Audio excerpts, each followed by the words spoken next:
예, 오늘 본문 우리 에베소서 5장 22절부터 우리 24절 말씀 중심으로 아내들이여 라는 제목으로 함께 은혜를 나누기를 원합니다.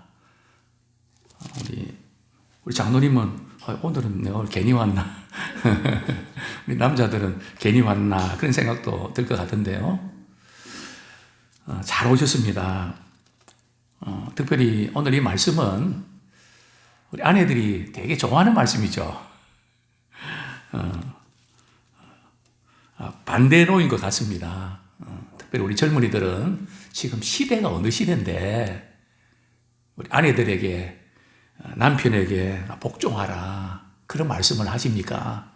오히려 반대가 돼서 남편들이여 아내에게 복종하십시오. 자녀들아 부모에게 순종하라가 아니라 부모들이여 자녀 이기는 부모 어디 있습니까? 순종하십시오.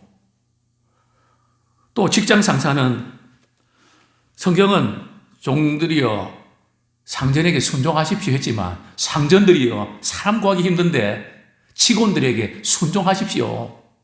눈치 보셔야 됩니다. 뭔가 조금 이렇게 바뀌어져 가는 그런 어떤 분위기가 있는 것은 분명합니다. 그런데 문제는 참 이전에 어떻게 보면 남자들이 권위적이고 아주 그냥 강압적이고 그럴 때의 그 어떤 가정의 분위기, 물론 그로 인해서 또 문제가 없는 것은 아닙니다. 그것도 역시 문제인데 오늘날 이렇게 우리가 20년, 30년, 10년 전에 우리 가정의 이 분위기를 볼 때 제가 목회자로서 한 30년 이상 목회하면서 점점 더 가정이 힘들어지고 있다. 목회자의 기도 속에서 깨어진 가정들, 무너진 가정들을 위해서 참 안타깝게 기도해야 될 사연들이 점점 더 늘어나는 것 같다 하는 고백을 우리 하지 않을 수가 없습니다. 그런데 오늘 본문에서 우리가 전제를 해야 될 것은 말이죠. 우리 아내들이요, 남편들에게 복종하십시오. 근데 이게 우리 인간적으로 이게 가능한 걸까요? 또 이것이 쉬운 일일까요?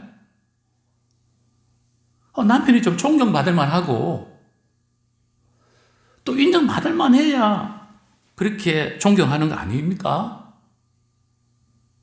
우리 남편이 지금 어떻게 지금 하는지, 우리 부모님이 지금 어떻게 하시는지 목사님이 알기라도 하십니까?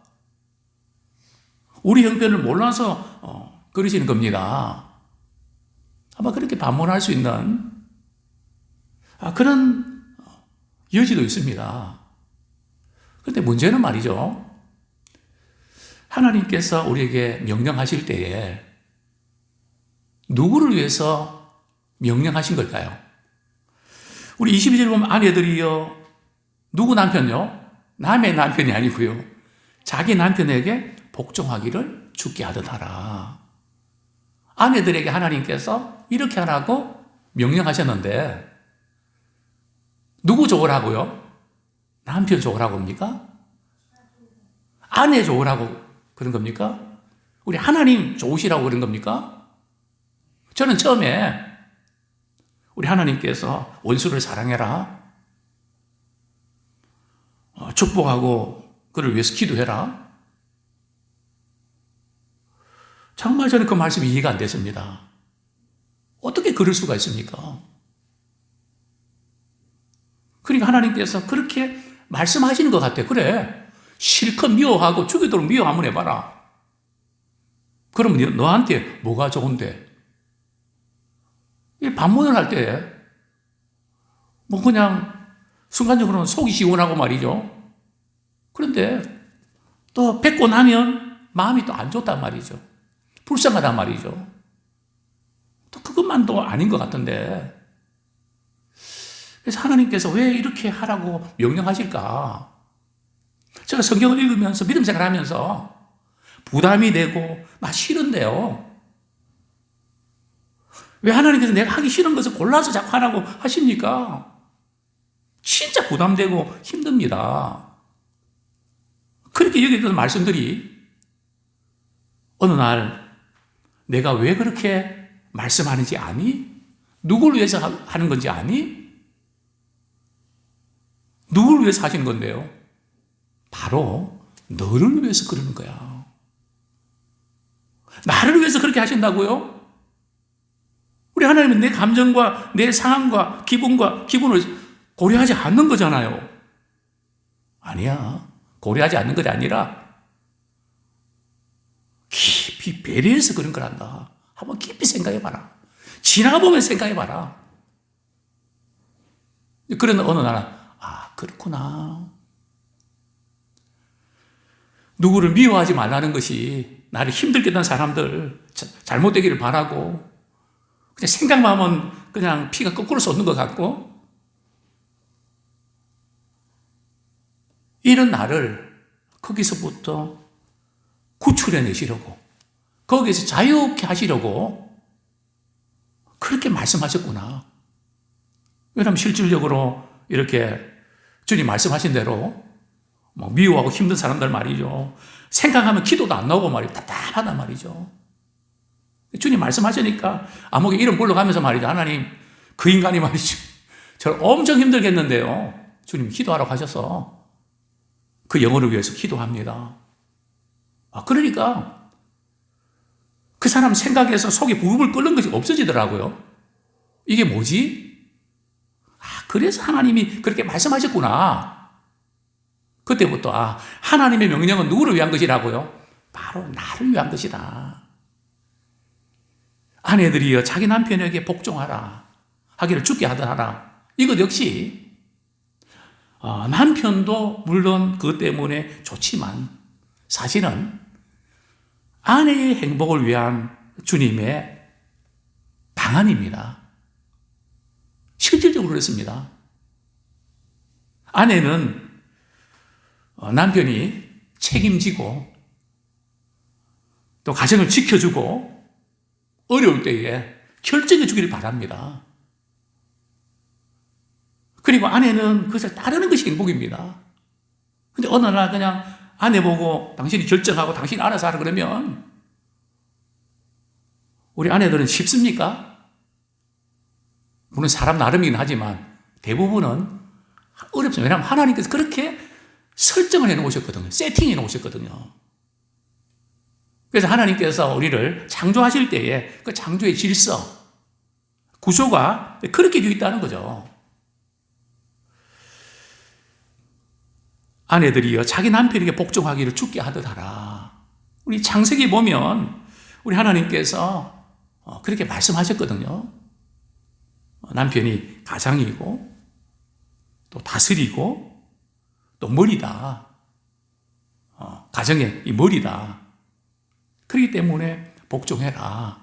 근데 문제는 그게 우리 인간적인 생각과 그 남편이 하는 거 보고 그렇게 해서 될 일이 아니라는 겁니다.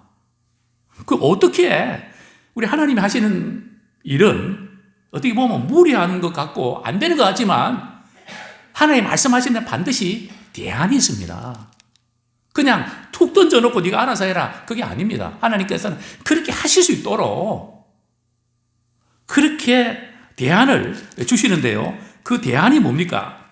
우리 에베소서 5장 같이 한번 읽겠습니다. 18절 말씀 같이 읽겠습니다. 시작. 실수하지 말라. 이는 방탕한 것이니 오직 성령으로 충만함을 받으라. 그렇습니다. 우리가 이 성령으로 충만할 때에 내 마음이 안 드는 거, 존경이 안 가는 거, 인간적으로 분노가 치미는 거, 성령으로 충만하게 되면 하나님의 눈으로 볼 수 있는 관점이 생긴단 말이죠. 그러니까 우리의 삶이 성령의 충만함으로 인해서 하나님의 주시는 그 관점에서 바라보고 행동하느냐, 아니면 내 기분, 내 느낌, 그 인간이 나한테 어떻게 했는지, 내가 그 사람을 어떻게 했는지 그거 생각하면서 사람의 관점에서 보게 되면 불가능한 일이죠. 그래서 성경은 뭐라고 말씀합니까? 항상 성령으로 충만해라. 우리 그런 이야기 많이 하지 않습니까? 눈이 삐었는 것 같다고. 우리 신앙인들은 어떤 점에서 눈이 좀 삐어야 돼요. 하나님을 볼 수 있는 눈이 열려야 됩니다. 그게 바로 성령으로 충만해야 되는 이유죠. 목회자인 저도 마찬가지입니다. 참, 우리는 늘 사람의 눈으로 바라보고 그 사람이 나한테 어떻게 했는지 따지고 정상입니다. 그러나 교회 와서 예배 드리면, 말씀 드리면 마음이 어떻게 됩니까? 약해지죠. 그래서 어떤 분들은 저 인간 말이 내가 뽐대를 보여준다고 다시는 말이지. 항상 내가 양보하고 용서하니까 아주 버릇이 나빠서 안 되겠다고. 그러면서 그럴 때는 예배에 참석하면 안 된대요. 왜요? 자꾸 예배 참석하면 마음이 약해진대요. 그래서 예배 참석 안 하는 분들이 계시더라고요. 저는 그 말이 무슨 의미인지 압니다. 네? 내가 이렇게 하겠다고 했는데 말씀의 관점에서 보게 되면 그게 자꾸 약해지거든요. 그게 사실은 잘 되는 겁니다. 하나님의 방식으로 하는 것이 사는 길입니다. 지나고 보면 후회가 아니라 참 잘했다. 결론을 내리게 됩니다. 그래서 성경은 성령으로 충만해라.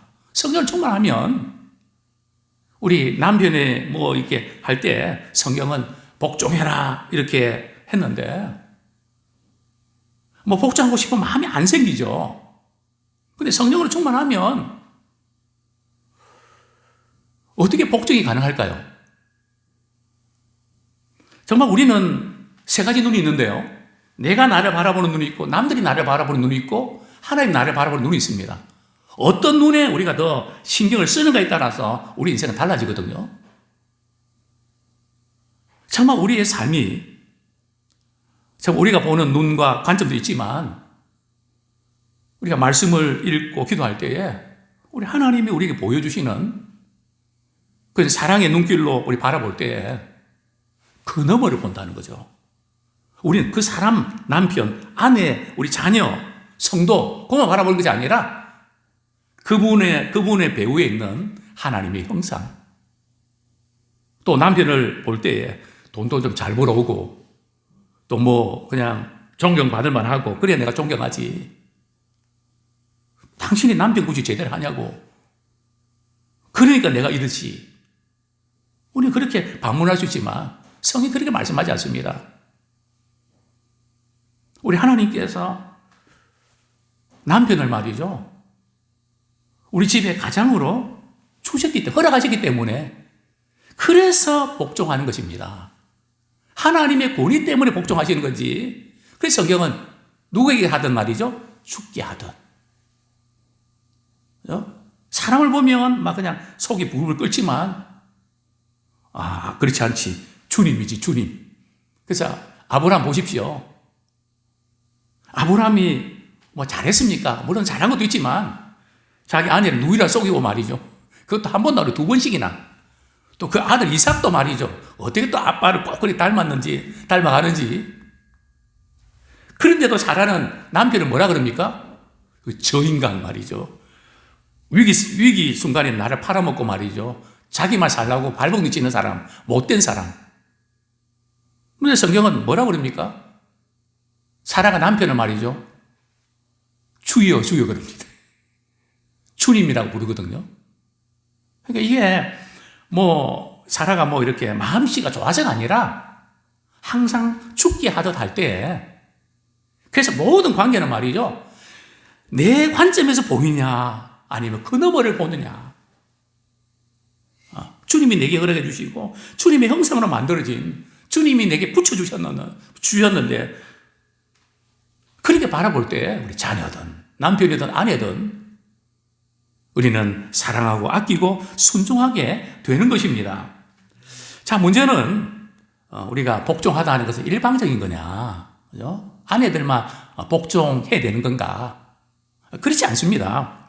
우리 에베소 5장 21절 말씀 한 구절 보겠습니다. 에베소 5장 21절 시작. 그리스도를 경외함으로 피차 복종하라. 성경은 일방적인 복종이 아니에요. 서로 복종해야 됩니다. 우리 나이 드신 분도 우리 젊은이들이 이렇게 잘못했을 때는 미안하다. 용서해라. 또 받아들일 줄 알고, 아, 그게 맞네. 또 남편도 아내를 바라볼 때, 정말 이거 죽게 하듯 하는, 뭐 아내들만 남편이 죽게 하듯 그게 아니고요.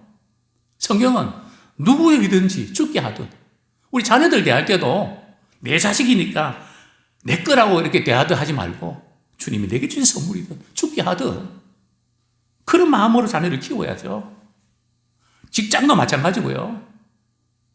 부부 사이도 마찬가지고. 그래서 성경은 피차 복종해라, 그렇게 말씀하셨던 것입니다. 우리 23절 말씀 우리 같이 한번 읽겠습니다. 시작. 이는 남편이 아내의 머리됨이 그리스도께서 교회의 머리됨과 같음이니 그가 바로 몸의 구주시니라. 우리 창세기 보면 하나님께서 남편을 이렇게 흙으로 만드시고 생기를 불어넣으셔서 생명이 이렇게 됐는데요. 남편은 아내의 머리로 이렇게 세우셨습니다. 여기 머리라는 것은, 또 남편이라고 하는 것은 책임자라는 뜻입니다. 지도자라는 뜻입니다. 또 여기 그가 바로 몸의 구주시니라. 이 뜻은, 이 구주시라는 여기 의미는 우리가 물론 우리 구주, 예수님 이렇게 우리가 연결시키지만, 이 구주라는 의미의 뜻은 보호자라는 뜻입니다. 남편은 아내를 보호하고 가족들을 보호하고 책임지는 역할을 하는 거죠. 그 역할로 하나님께서는 남편을 가장으로 세우셨다는 거죠. 이것이 하나님께서 세우신 권위입니다. 그래서 이 남자 복종하라는 이 의미가 우리 잘 아는 것처럼 아내는 조금 열등하고 남편은 좀 이렇게 우수하고 그런 개념이 아니고요. 우리의 존재는 하나님의 형상으로 만들기 때문에 다 소중합니다. 믿는 사람들만 소중한 것이 아니라 믿지 않는 사람들도 하나님의 형상으로 만들어진 존재입니다. 그들이 믿지 않을 뿐이죠. 언젠가는 믿게 되겠죠. 그래서 우리는 교회 안 나가고 믿음 생활 안 한다고 해서 업신여기거나 또 그렇게 이야기하면 안 됩니다. 정말 귀하게 대하고 정중하게 대하고, 왜냐하면 하나님의 형상으로 만들어진 존재 아닙니까? 다만 우리 존재는 똑같지만 역할이 다릅니다. 남편의 역할과 아내의 역할이 다르거든요. 만약에 저보고 말이죠, 지금 아내들이 하는 역할을 하라 그러면 저는 못할 것 같아요. 제일 지금 제가 약한 게 빨래 개는 거 제가 못하거든요. 아내들 옆에서 이렇게 하는 거 이렇게 보면 말이죠, 때로 몸이 아프고 그러면 저는 안 하고 말거든요. 근데 가정일이 그런가요? 그냥 아내들 몸이 아파도 그냥 하잖아요. 도저히, 제가 언젠가도 말씀드렸지만 제일 제가 약한 게 양말 말이죠, 짝 맞추는 거. 늘어놓은 건 말이에요, 찾는 것도 저는 힘듭니다. 한참 찾습니다. 비슷비슷하고 말이죠. 그리고 어떤 때는 또 짝도 안 맞는 거 신고 다닙니다. 참 그 역할들이 다르지 않습니까? 그죠? 각자 그 주어진 역할 속에서 자기 일을 하면서 섬기는, 너무 다르지만 서로의 부족을 채워가는, 바로 이것이 우리 하나님께서 가장을 세우시고 또 아내를 세우신 그런 목적입니다. 성경은 말씀합니다. 언제 존중하라고요? 24절 말씀. 어떤 영역에서 우리가 존경하고 복종해야 됩니까? 24절 말씀 읽고 말씀을 정리하겠습니다. 시작. 그러므로 교회가 그리스도에게 하듯 아내들도 범사에 자기 남편에게 복종할지니라. 잘할 때만 그럴까요? 존경받을 만한 때만 그럴까요? 그렇지 않습니다. 자, 모든 것이 말이죠, 정말 주님께서 내게 주신 선물이다. 그래서 우리가 모든 것에 복종하는 마음을 가져야지, 잘할 때는 이렇게 하고 못할 때는 그러면 어느 쪽으로 하는 거면은 다 안 좋게 보여집니다. 남편들에게 설문을 조사했습니다. 당신의 아내가 가장 당신이 힘들어할 때가 언제입니까? 언제일 것 같습니까? 아내가 남편을 존경하지 않고 인정해주지 않을 때. 그때가 제일 힘들거든요. 왜냐하면 이 남편들은 아내가 세상 사람들 인정 안 해도 아내가 인정해주면은 승승장구하거든요. 근데 아내에서 딱 꺾여버리면요, 힘을 못 냅니다. 그래서 성경은 아내들이여 남편에게 복종해라, 그렇게 말씀하셨던 것입니다. 정말 그렇습니다. 우리가 이 복종하라는 것은 뭐 그냥 마지못해 하라는 그거 아니고요, 잘할 수 있도록 돕는 자가 되라는 겁니다. 이래서 마음에 안 들고 저래서 마음에 안 들고 거기에 머물지 말고 그 넘어서 그냥 잘할 수 있도록 힘을 북돋워 주라는 겁니다. 또 우리 남편이 하는 제일 중요한 역할은요, 남편이 하나님을 잘 섬길 수 있도록 아내가 돕는 역할을 해야 됩니다. 남편도 마찬가지고요. 아내가 하나님 잘 섬길 수 있도록 돕는, 우리 그리스도인의 가정의 목적은 하나님의 영광을 위해서 하나님이 세우신 제도입니다. 우리의 행복을 위해서 세운 제도가 결혼 제도가 아닙니다. 그거 아시죠? 아담이 말이죠. 이게 성경에는 없는데요, 하나님께서 하와를 이렇게 갈비뼈로 만드니까 처음에는 너무너무 좋더래요. 행복하더래요.